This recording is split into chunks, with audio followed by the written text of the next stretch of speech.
जी। जैसे कि आपने खुद कहा कि आपके मम्मी पापा नहीं सपोर्ट किए, लेकिन आप इस इंडस्ट्री में आने के लिए आपको कितना चैलेंजिंग झेलना पड़ा?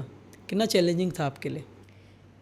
मैं ये चैलेंज जो चैलेंजिंग पार्ट है वो सिर्फ यहाँ मुंबई आने से नहीं, ये मुंबई आने के 2 साल पहले से शुरू हो चुका था। मम्मी पापा क्योंकि को आपने कैसे रिक्वेस्ट किया? वही ना, वो पूरा एक बहुत प्रोसेस था। इस मामले में मेरा दिमाग बहुत अच्छे से चलता है कि मुझे पता था कि मुझे इसमें करना है, लेकिन अब कैसे करना है, पहले घर से कैसे शुरू करूँ।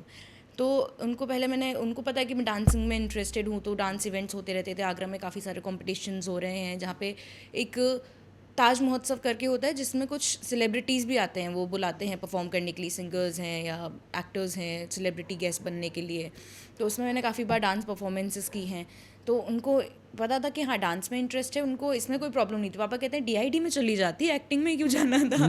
तो मैंने स्टार्टिंग से ऐसे शुरू किया कि एंकरिंग, पापा एंकरिंग तो कर ही सकती हूँ ना, एंकरिंग करनी है।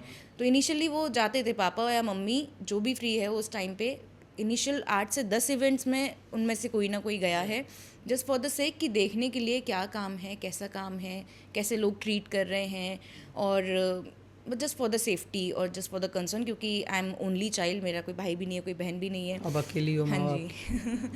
तो उस बेसिस पे, सेफ्टी बेसिस पे वो जाते थे साथ में। तो एक बार कॉन्फिडेंस गेन करने के बाद, क्योंकि मेरी कभी छुपाने की आदत नहीं रही, अगर मुझे कोई भी काम मिल रहा है, मैंने बैकग्राउंड डांसिंग भी की है, वो भी मैंने घर पे बता के की है। मैंने ये नहीं सोचा कि वो क्या सोचेंगे कि मैं ऐसे छोटा काम क्यों कर रही हूँ ये वो। मैंने उनको बता के की, मम्मी देखो अब मैं यहाँ आ गई हूँ, अब मुझे इस चीज़ में कुछ करना है, तो अब ये चीज़ें भी फेस करनी पड़ेंगी। और जब से मैंने एंकरिंग शुरू की थी तब से ही मेरा ये था कि मैं घर से पैसे नहीं लेती हूँ। भले मैंने 3,000 से मेरी पहली सैलरी थी एंकरिंग में, कि एक वेडिंग होस्ट करनी थी, उसकी मेरी पहली सैलरी 3,000 थी।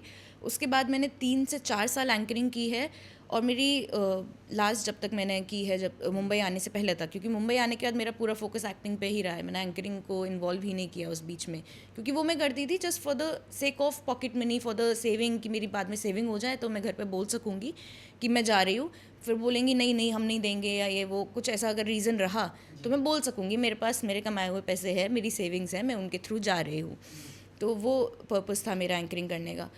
तो उसमें भी, लेकिन हाँ ये मेरी एक प्रॉब्लम है, अभी मैं बताते बताते भूल गई कि मैं क्या बोलने वाली थी। नहीं, मैं बताते बताते भूल गई कि मैं क्या बोलने वाली थी। एक ऐसा होता है, मेरा एक जोन आउट आता है, 1 मिनट। एंकरिंग कर रही थी, हाँ वो प्रोसेस पूरा याद आया। तो उनके साथ जाती थी। फिर उसके बाद आगरा में ही कुछ कैटलॉग शूट्स हैं, तो मेरा टाइम फिक्स था कि 9 बजे से पहले घर तो घर, और वैसे तो था वो 8 बजे से पहले घर तो घर। मम्मी तो, उनका तकिया कलाम था, पापा के आने से पहले आ जाना, बस मम्मी का ये कुछ रहता भी था। करो लेकिन हाँ पापा। कुछ भी करो, पापा के हाँ। आने से पहले आ जाना। तो जितने भी शूट्स किए मैंने वहाँ पे डिज़ाइनर्स के लिए या एंकरिंग करती, एंकरिंग का तो 1-2 बचता ही था रात को, तो इसलिए शुरू में पापा मम्मी जाते थे just for the safety concern वाले के वे में। उसके बाद फिर मैं अकेले, कहीं बाहर के इवेंट्स हैं, गोवा के इवेंट्स आते थे या और दूसरे सिटीज़ के इवेंट्स आते थे, वो दिल्ली के।